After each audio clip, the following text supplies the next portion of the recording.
Hello everybody, I just played Rock Band for way too long. Now I'm going to read you all Chapter 2 of Wuthering Heights, complete with commentary. I know Chapter 1 took a while, but hopefully Chapter 2 will be much shorter. Hopefully there'll be more story for me to narrate. So, let's get to it.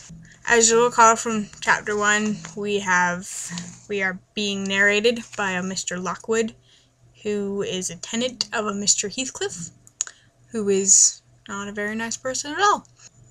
When we last left Mr. Lockwood and Mr. Heathcliff did not want Mr. Lockwood to come by tomorrow, but Mr. Lockwood decided that he would do so anyway.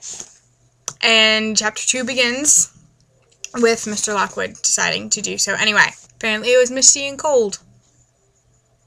I had half a mind to spend it by my study fire instead of wading through the heath and mud to Wuthering Heights. He should have done what that half of his mind was telling him to and ignored the other half. So he trudges up to Wuthering Heights, and it's snowing and cold and muddy, and he should have stayed at home. He couldn't open the gate, so he jumped it. First sign that you might not be welcome.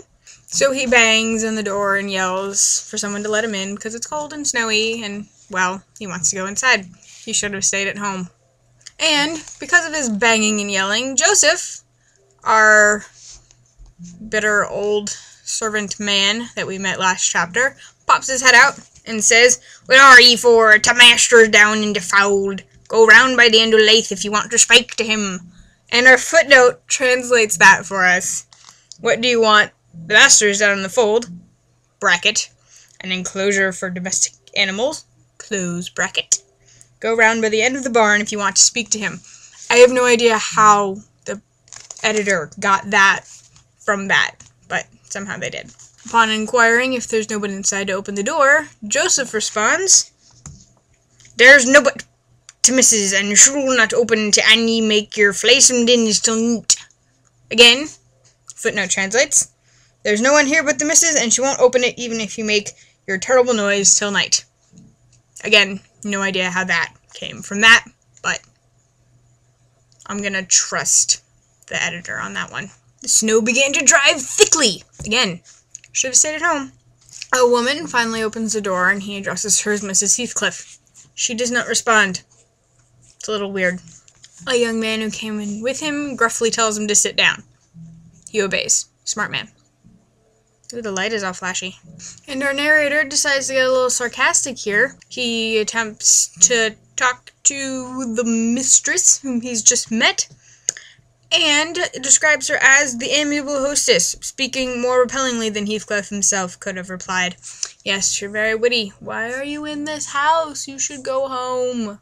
And they have a boring and unpleasant conversation. She finds out that he was not invited and doesn't take that too well. And apparently the phrase "in a pet" means in a sulky mood. Thank you, footnote. Our narrator observes that the young man who came in with him is different from Mr. and Mrs. Heathcliff, but I doubt that Mrs. Heathcliff is actually Mrs. Heathcliff. Mr. Heathcliff comes in and calls out Mr. Lockwood on being an idiot and trudging through a snowstorm because he could have died. And he probably doesn't want him in his house anyway, because he told him yesterday that he didn't. And here we find Mr. Lockwood's mistake of assuming that his amiable hostess is in fact Mrs. Heathcliff, and he feels like an idiot for it, as well he should. He refers to said woman as Mr. Heathcliff's amiable lady, and then clarifies that he means his wife, and Mr. Heathcliff informs him that his wife is dead. That sort of killed the conversation a little bit, don't you think? And we find out that Mrs. Heathcliff is in fact Mr. Heathcliff's daughter-in-law. That works. That makes sense. So it means he has a son. In case you all didn't work that out, but I'm sure you did, because only smart people watch my channel, right? Right. And we find that the young man that we have previously been describing is not at all related to Mr. Heathcliff, but in fact that his name is Hareton Earnshaw. You may recall the name Hareton Earnshaw is on the outside of the house under the name 1500. That name will probably be important because it came up twice. in completely different contexts. Yeah, I think it's important. And then Hareton stares down Mr. Lockwood. Mr. Lockwood probably had it coming. They talk about the weather and how someone will have to guide Mr. Lockwood home because the roads are covered in snow. Again, should have stayed at home. That's what you do in a snowstorm, genius. Especially when the person you're going to visit doesn't want you in his house. And Joseph comes in and speaks to Mrs. Heathcliff in his own special form of English, which I will read in both Joseph English and footnote English. Joseph says, "I wonder how y'all can fashion to stand there in idleness and war when all 'em's gone out. Bud, y'all are a knout, and it's no use talking, y'all never mend o'er your ill ways, but go right to the divil, like your mother afore ye." The footnote says that means, "I wonder how you dare to stand there and idleness and worse when all of them have gone out. But you're nothing, and it's no use talking. You'll never give up your bad ways, but go right to the devil like your mother before you." Apparently, this man wasn't a big fan of Mrs. Heathcliff's mother. So, Mrs. Heathcliff and Joseph bicker for a while. No footnotes, so I'm not going to bother to read what he says, because no footnotes. I don't know what he's talking about.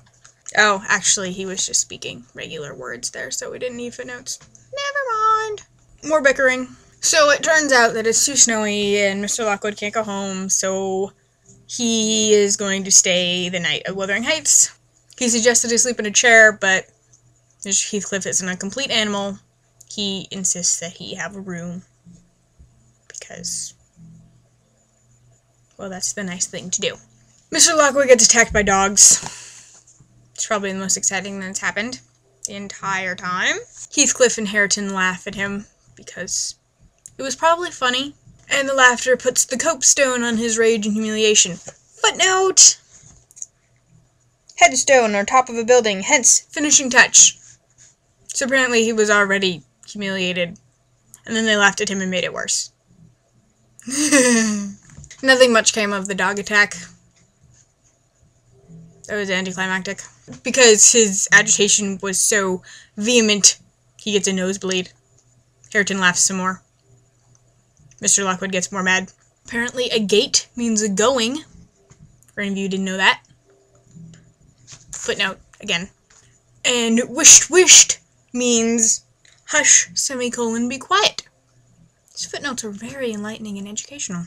We meet Zillah, the housekeeper. Because of his anger and blood loss, Mr. Lockwood is sick exceedingly and dizzy and faint.